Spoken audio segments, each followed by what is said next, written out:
Hey guys, Jimmy Bremner, Dexter the boy, CTOA. We're on the urban trail. Got a bit of rain coming down, so I'm flying a tarp over top. Got my poncho on, and Dexter's got his battle gear on because the coyotes are out and about, you know. Hear them at night a lot, howling. They have pups now, so we have to be extra careful when we're out. I'm just going to, do a bit of a follow-up here for you. A lot of you ask me, I'm going to come a bit closer here. A lot of you ask me, like, why do you, a walking stick, why do you do that? Well, about 4 to 5 years ago, I had a bad fall in the wintertime on some ice here. And like I even wear crampons, but it just, one of those things. And down I went, my elbow, it took a lot of damage, and, you don't want to do that. It was very painful. So since that time, I've been carrying a walking stick. And even around here, when it's muddy conditions, we skirt around the bank of the river.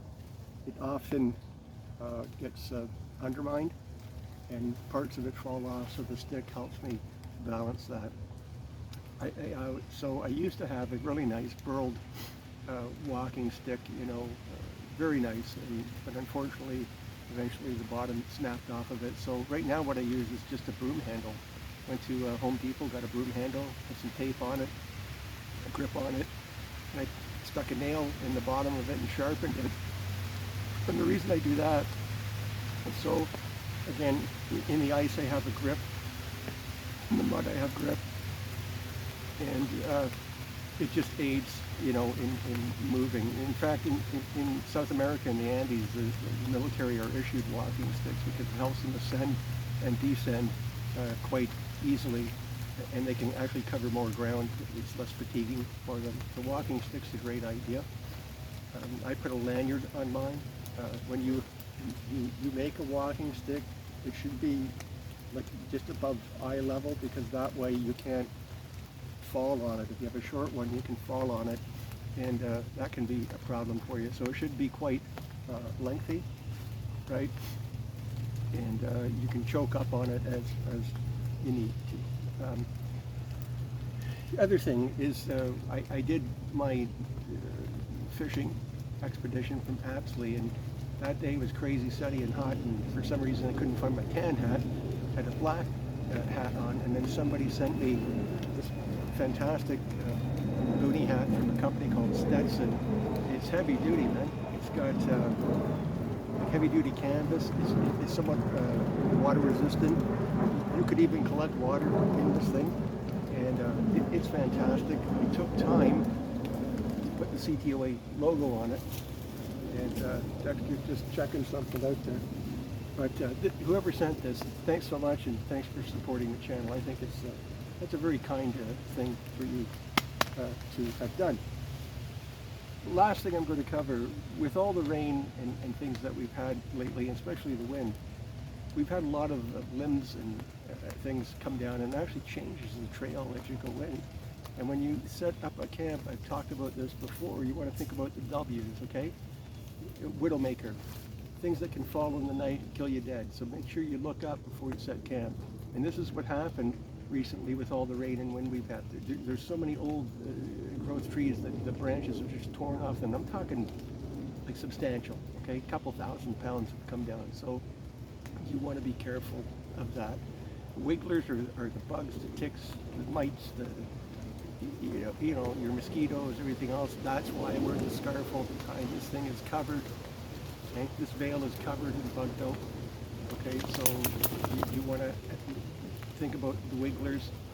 Water, in a place where you can get fresh water, you want to be proximate to water. I'm about,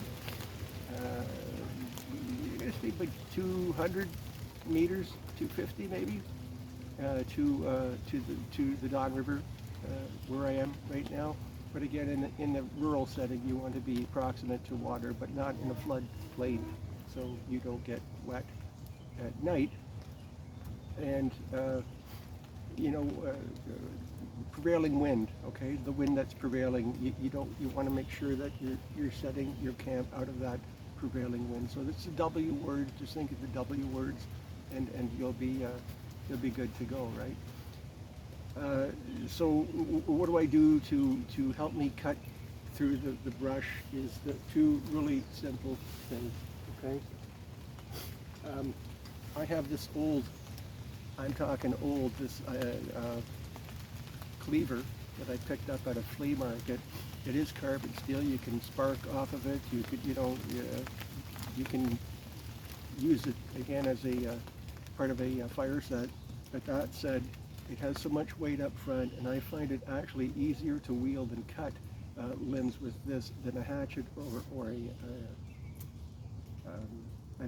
small axe, because the weight is like way up front on an axe, and your hand can turn, right? Hurts your wrists at times, and it can glance off and come back at you. But because I can hold this so close, it does a really great job of cutting through the brush, right? So I know this sounds weird, but that's what I use, and it's very compact. And you can use it for food prep. And then the other thing I carry is simply a pair of pruners for the garden, so because you can, again, I can use these for very simple things to cut limbs, right? It's so easy to do and cut vegetation out of your way, especially, if you're setting up an OP or something like that. You can cut out a small, hole there, so you can use your binocular, rangefinder, whatever it might be, and you can do that. So those are the simple things that I do. Again, thank you for the gifts and checking in all the time. I'll keep sending the videos to you. Keep asking questions. If I don't know the answer, I'll find somebody that does, and I don't mind a challenge. So, Jimmy Bremner.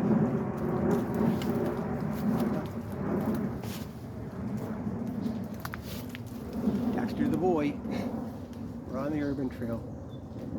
CTOA 416, and we're out.